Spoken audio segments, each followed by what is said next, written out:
Students, आज हम पढ़ेंगे ग्रामर में एक और इम्पोर्टेंट टॉपिक जिसका टाइटल है क्लास। क्लास को पढ़ें उससे पहले हमें सेंटेंस के बारे में पता हो, और क्लास के आधार पर अगर हम सेंटेंस को पढ़ें तो सेंटेंस तीन प्रकार के हैं। सिंपल है, कंपाउंड है और कॉम्प्लेक्स है। अगर क्लास को अच्छे से समझें तो इसके लिए हम कॉम्प्लेक्स सेंटेंस के वर्गीकरण को, क्लासिफिकेशन को अच्छे से देख लेते हैं। कॉम्प्लेक्स सेंटेंस जो है वो दो पार्ट्स में है। फर्स्ट पार्ट हमारे पास प्रिंसिपल क्लॉज है और सेकंड सबऑर्डिनेट। प्रिंसिपल का मतलब मुख्य और सबऑर्डिनेट का मतलब है हमारे पास आश्रित। मतलब एक वाक्य तो हमारे पास प्रधान होगा और दूसरा आश्रित होगा। आश्रित जो है वो आगे तीन भागों में है, और वो तीन भाग कौन कौन से हैं देख लेते हैं। फर्स्ट वन जो इसका पार्ट है वो है noun clause. Second one adjective clause कहें या इसी का दूसरा नाम है रिलेटिव क्लॉज। और तीसरा है हमारे पास एडवर्ब क्लॉज। सेंटेंस में जो नाउन की तरह एक्ट करता है वो नाउन क्लॉज कहलाता है। जो नाउन और प्रोनाउन को ग्लोरीफाई करता है वो एडजेक्टिव कहलाता है, एडजेक्टिव क्लॉज कहलाता है। और जो वर्ब को ग्लोरीफाई करता है वो एडवर्ब क्लॉज कहलाता है।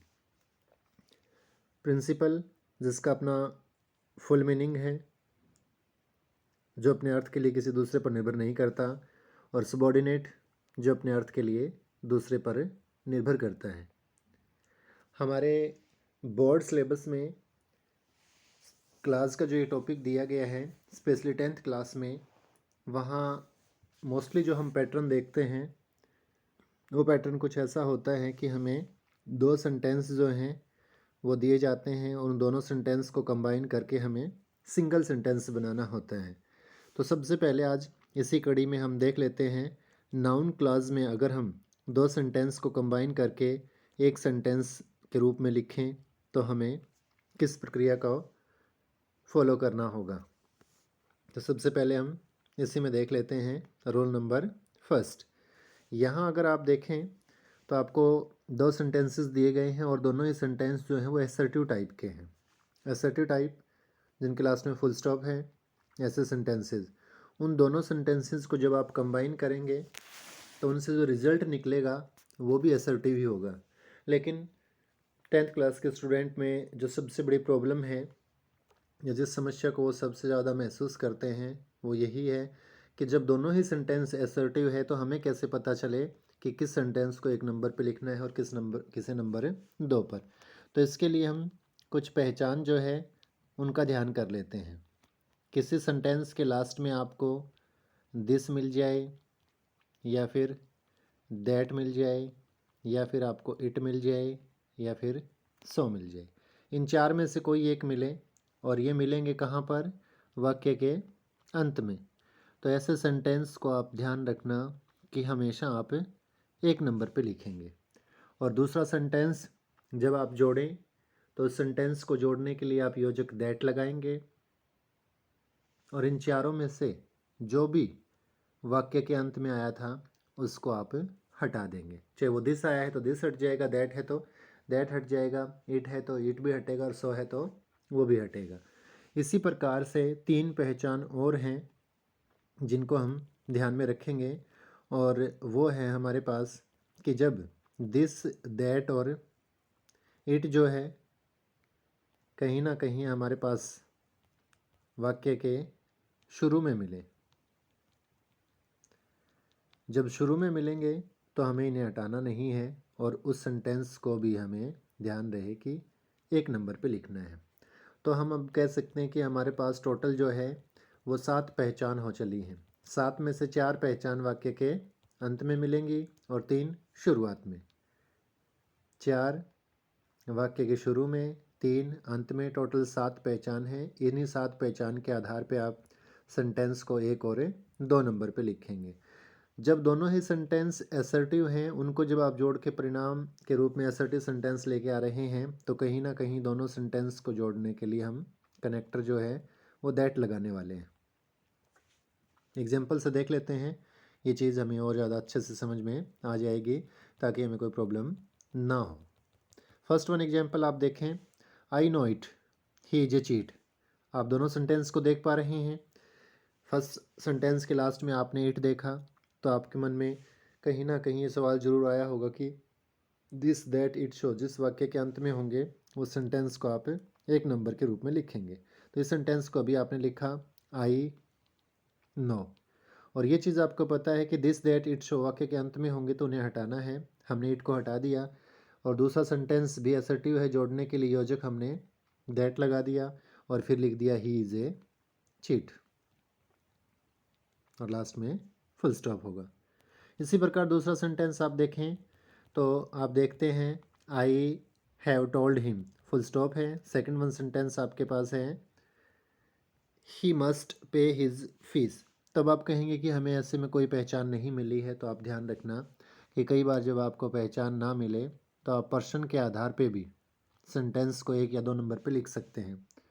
अगर फर्स्ट पर्सन और सेकंड पर्सन दिया है तो 1 नंबर पे वो वाक्य आएगा जिसमें फर्स्ट पर्सन है, और 2 पे वो आएगा जिसमें सेकंड पर्सन है। अगर आपको फर्स्ट और थर्ड पर्सन वाला दिया है तो 1 नंबर पे वो आएगा जिसमें फर्स्ट पर्सन है, और 2 नंबर पे वो आएगा जिसमें थर्ड पर्सन है। तो इस सेंटेंस में बिल्कुल ऐसा ही पैटर्न फॉलो किया गया है। फर्स्ट सेंटेंस में आप देखते हैं कि आई जो है वो फर्स्ट पर्सन है, और दूसरे सेंटेंस में ही जो है वो थर्ड पर्सन है। इसलिए हम फर्स्ट पर्सन वाले को 1 नंबर पे लिखते हैं आई हैव टोल्ड हिम, और दोनों सेंटेंस को कनेक्ट करने के लिए हमने दैट लगाना है, और उसके बाद में ही must pay his fees. Third example देखते हैं, he would pay back the debt, full stop है, ही प्रोमिस्ड दिस। अभी सेंटेंस के लास्ट में आपको दिस दिखा तो आपको पता है कि जिस सेंटेंस के लास्ट में दिस दैट इट और सो आता है उसे 1 नंबर पे लिखना है, और अंत में है तो उसे काट भी देना है। तो आपने शुरुआत में लिखा ही प्रोमिस्ड, और दूसरा सेंटेंस को जोड़ने से पहले आपने दैट लगाया, और फिर हमने ये एज इट सेंटेंस लिखा और फुल स्टॉप लगा दिया। ये था हमारा रूल नंबर फर्स्ट, जब 2 सेंटेंसों को हमें जोड़ना है और कहीं ना कहीं दोनों जो हैं वो असर्टिव हैं। रूल नंबर 2 देख लेते हैं। दूसरे नंबर रूल में हम बात करते हैं कि एक सेंटेंस जो है वो असर्टिव होगा और दूसरा इंटेरोगेटिव होगा। ऐसे सेंटेंस अगर आपको मिलते हैं तो वही जो हमने रूल फर्स्ट में पहचान देखी थी, उन्हीं पहचान के अनुसार हम अपने नियम को आगे बढ़ाएंगे। लेकिन यहाँ देखने वाली बात है कि दूसरा सेंटेंस जो कि इंटेरोगेटिव है वो 2 टाइप का हो सकता है। या तो वो इंटेरोगेटिव हेल्पिंग वर्ब का हो सकता है, और या वो WH का हो सकता है। हेल्पिंग वर्ब का जब भी आएगा तो आप याद रखना कि योजक जो है वो या तो आप इफ़ लगाएंगे और या आप वेदर लगाएंगे। लेकिन जब आपको दूसरा वाक्य WH का मिले तो योजक आप WH ही रख लेंगे। एक बार एग्जाम्पल्स देख लेते हैं ताकि बात और ज़्यादा अच्छे से स्पष्ट हो जाएगी। फर्स्ट वन एग्जाम्पल हमने देखा, will he come back, I want to know it. आपको पता है कि दिस दैट इट और शो जिस वाक्य के लास्ट में आएंगे उससे आप 1 नंबर पे लिखने वाले हैं। तो आपने लिखा आई वांट टू नो, और अंत में है तो दिस दैट इट शो में से कोई भी आया वो कटेगा। लेकिन दूसरा वाक्य आपने देखा कि क्वेश्चनल है और हेल्पिंग वर्ब से स्टार्ट है, तो या तो हम योजक इफ लगाएं और या फिर वेदर, और उसके बाद में ध्यान रहे जो सेंटेंस आप क्वेश्चनल था उसे आप सिंपल फॉर्म में ज़रूर लिखें। विल ही कम बैक को हम लिखेंगे ही विल कम बैक, मतलब पहले हम सब्जेक्ट लगाएंगे, उसके बाद में हेल्पिंग वर्ब है तो हेल्पिंग वर्ब, मतलब पहले सब्जेक्ट, फिर अगर हेल्पिंग वर्ब है तो हेल्पिंग वर्ब, वर्ब है तो वर्ब, और ऑब्जेक्ट है तो ऑब्जेक्ट हम लगाएंगे। तो यहाँ पर हमने लिखा I want to know if he will come back. इसी प्रकार दूसरा एग्जाम्पल देख लेते हैं। दूसरे एग्जाम्पल में आप देख पा रहे हैं कि when will he come back, I want to know it, फिर इस सेंटेंस के लास्ट में आपने इट देखा तो इसे एक नंबर पे लिखा आई वांट टू नो। लेकिन अब जो क्वेश्चनल वाला सेंटेंस है वो डब्ल्यू एच से स्टार्ट है तो योजक हमने डब्ल्यू एच ही रख दिया। और उसके बाद में विल नहीं बल्कि पहले सब्जेक्ट ही लिखेंगे, फिर विल लिखेंगे, फिर कम बैक और फुल स्टॉप। तीसरे नियम को देख लेते हैं। तीसरा नियम क्या कहता है? तीसरा नियम कहता है कि दिए गए दोनों वाक्यों में से एक वाक्य इंटरोगेटिव है और दूसरा जो है असर्टिव है, लेकिन रिजल्ट अब इंटरोगेटिव आ रहा है। ऐसा क्यों? क्योंकि अब जो इंटरोगेटिव सेंटेंस है उसके लास्ट में हमें कोई ना कोई बताई गई पहचान जो है वो मिलेगी, और उन्हीं पहचान में से अगर कोई हमें मिला तो हम उसे एक नंबर पे लिखेंगे। पहचान हमारे पास एक तो दिस के रूप में थी, एक हमारे पास दैट के रूप में थी, एक इट के रूप में थी और एक सो के रूप में। Want help you full stop है जी, और सेकंड में लिखा है डिड यू नो इट। अब इसके लास्ट में आपको पहचान दिख रही है तो इस सेंटेंस को जो है आप एक नंबर पे लिखेंगे, और अगर आप इसे एक नंबर पे लिखेंगे तो आपको पता है दूसरे नंबर पे हमारा वो सेंटेंस आएगा जिसके लास्ट में फुल स्टॉप है। और फुल स्टॉप वाला अगर आप नंबर 2 पे लिखते हैं तो आप याद रखना कि आपको योजक जो है वो दैट ही लगाना है। तो एग्जाम्पल दोबारा देख लेते हैं। फर्स्ट वन है he want help you, did you know it. अब इसके लास्ट में पहचान थी तो इसने हमें एक नंबर पे लिख लिया डिड यू नो इट, जो है वो लास्ट में था तो कटेगा। फिर योजक हमने दैट लगा दिया। ही वॉन्ट हेल्प यू, फिर हमने लिख दिया ही वॉन्ट हेल्प यू। और हमने कहा कि ऐसे दोनों सेंटेंसेस अगर होंगे तो उनका परिणाम जो है वो इंटेरोगेटिव आएगा। इंटेरोगेटिव आने का कारण यही है कि इंटेरोगेटिव सेंटेंस को आप एक नंबर पे लिख रहे हैं। दूसरा सेंटेंस और देख लेते हैं। She has made a mistake, will she admit it. अब आपने देखा कि इस सेंटेंस के लास्ट में फिर इट है तो इसे एक नंबर पे आपने लिखा विल सी एडमिट, और इट था तो इस इट को आपने हटा दिया। उसके बाद में आपने योजक दैट लगाया और फिर एज इट इज़ हमने दूसरे सेंटेंस को लिख दिया।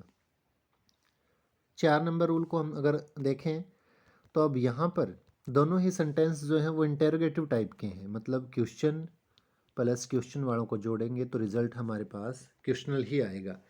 अब फिर हमारे मन में वही पहले रूल के जैसे समस्या आई कि दोनों ही वहाँ सिंपल थे और यहाँ दोनों ही क्वेश्चनल है, तो किसे एक नंबर पे लिखें और किसे 2 नंबर पे। तो आपकी पहचान के लिए हम बता दें कि जो हेल्पिंग वर्ब से स्टार्ट होगा वो एक नंबर पे आएगा, और जो डब्ल्यू एच फैमिली से स्टार्ट होगा वो हमेशा नंबर 2 पे आएगा। अब डब्ल्यू एच से स्टार्ट है और 2 नंबर पे आया है तो योजक अपने आप ही हमें डब्ल्यू एच के रूप में रखना होगा। एग्जाम्पल देख लेते हैं और अच्छे से इस बात को समझ पाएंगे। फर्स्ट वन है when will you come question mark, did you know it.